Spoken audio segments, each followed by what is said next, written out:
y'all. See you, Dwight.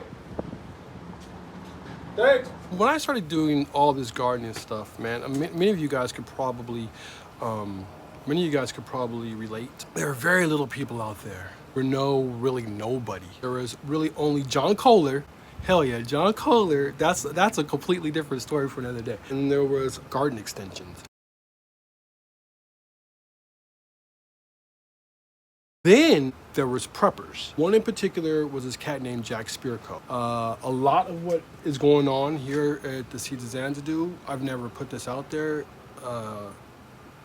Yo, big up Jack, yo. He's really a big reason as to why I was like, yo, let me give this a shot. No, it doesn't really make a lot of sense, dude. I don't even know why I tapped into this dude, you know what I'm saying? But the cat makes a lot of sense when he's talking. We don't agree on everything, of course, but one of the things that he was always talking about was having bug outs and bug out locations and all this other kind of stuff. So what I took away from that was, you know, be prepared. Got my mind thinking about stuff. Long story short, bug out location, a place that you can go. I actually bought this house as one, you know, it's a little bit further away from the city. And then as time progressed, of course, I wanted to get another one that I'm not paying on, one that I don't have to owe anything, one that if I needed to get to, I know I'm free, in the clear, I'm cool, we could just get there. And so I bought another piece of property just out of state, and that is what Dwight was leaving. Dwight was actually me signing to actually get the deed for this piece of property. So I wanted to wait until all this stuff I knew was about final before I came to you guys with it. I know this doesn't have a lot to do with gardening, but I do know a lot of people out there are kind of interested in getting involved or buying a piece of property. Dude, it took me this many years to get a piece of property, and I'm gonna be 100 with you, for no reason. It wasn't I couldn't afford it. I just knew in my head I couldn't afford it. You know what I'm saying? It was one of those types of a thing. Buying land was for the rich people. We'll get into that a little bit later as well. Had I moved back then, yo, I would have been able to buy 4 of the properties that I was able to buy now. Kind of wanted to put it out there and let you guys know if this is something that you do want to do, if you're interested in it, make the move, start looking. That'd be a pretty cool place for a crib. Some work, of course, has to be done, but it's good work. It's worth it to me.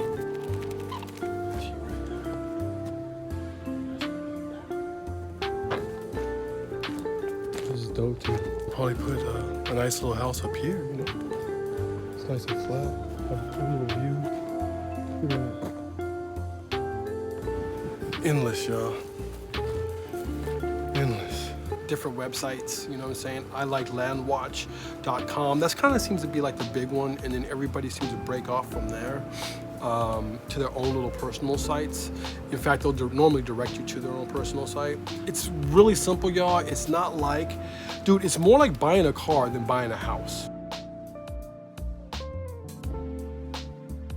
You dig what I'm saying? Like, you don't have to get a lot of people involved. A lot of times it's just you directly with that seller. So you can actually be like, yo, this is what I have, you know?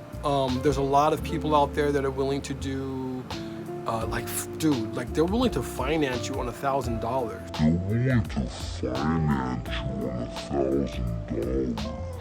Yeah, dude, you can find land out there for as low as $1,000, you know what I'm saying? I didn't want to make this too long. I just wanted to put it out there that if it is something that you want to do, it is something that you definitely can do, and that you should do it if it's something that's calling you. If you guys are really interested in this types of stuff, as time progresses, we will definitely be getting a lot more deeper into this whole subject. A couple of things that I found very useful in finding a piece of land, some of the things that you want to look for, and then eventually we'll get out to the land and show you a couple of things that we're gonna have to deal with. Right now, the main purpose for that land is one, you know, to get up out of here. If we have to get up out of here, we can. 2, places to camp. I grew up camping and fishing and hunting and doing all that stuff, and unfortunately it's been something that I haven't done for years. That's like a perfect little place for me to actually get to go and have a good time with me and my friends.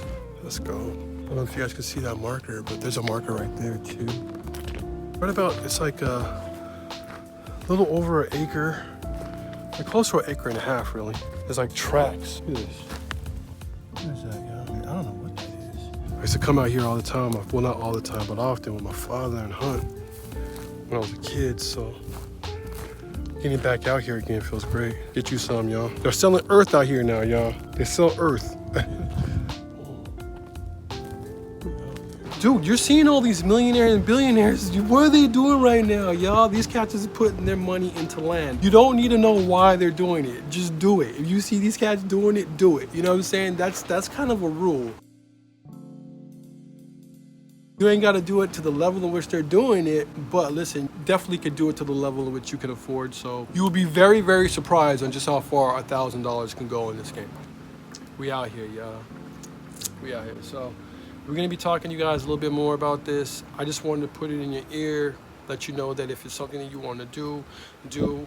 It's one of those things that's on my bucket list. And now that I've done it, I'm like low-key like, yo, that shouldn't even be on my bucket list. Like, that was easy. I was making that way harder. And I think that's who I'm speaking to right now. You know what I'm saying? It's just a person that might think that this might be an unattainable task, so they don't even try. Just look at it. Just go look at it. Also, it's another thing that you can pass to your children. You know what I'm saying? Remember, y'all, land doesn't really go down in value. You know what I'm saying? Always pretty much appreciate. So it's not a bad idea to kind of get some land. Man, I'm shooting from the hip on this one. I shoot from the hip on a lot of them though, but just kind of wanted to put it out there, man. Just kind of have a conversation more or less with you guys and inspire somebody if that's what they want to do. Because I feel, at least right now, I feel more free, if you will. I think that's the best word. I don't know that even, you know what I'm saying? Like, I feel like a little bit more secure in my step along the way. Because now, for whatever reason, I need to leave here. I can leave here. And again, man, it's something that hunting, camping, fishing, I'm looking forward to getting in that again. I'm looking forward to building a garden. That's kind of how all this is going to tie back in. It's going to be more homesteady, permaculture-y. That's kind of how my head's kind of going right now. I just want you guys to I don't know, man. If it's in you, get after it. If it's not in you, then yo, that's not in you. There's no need to write as to why it's not down below. You know what I'm saying? Unless, of course, you feel as though it can help somebody else. Really want to drive that home, man. Like, dude, you can do this. This is not hard. It's like, yo, how much you want for this land? I want $1,000 for it. All right, here's $1,000. Here's a deed, peace. That's kind of how it goes. We'll get into all this later. This video is going a little bit longer than I wanted it to anyway. Thank you for supporting the channel, either by donations, those people that have been doing that, and then just by supporting me and watching me, because, you know, a little bit of that money has been able to go into this land. And I just think that's kind of cool.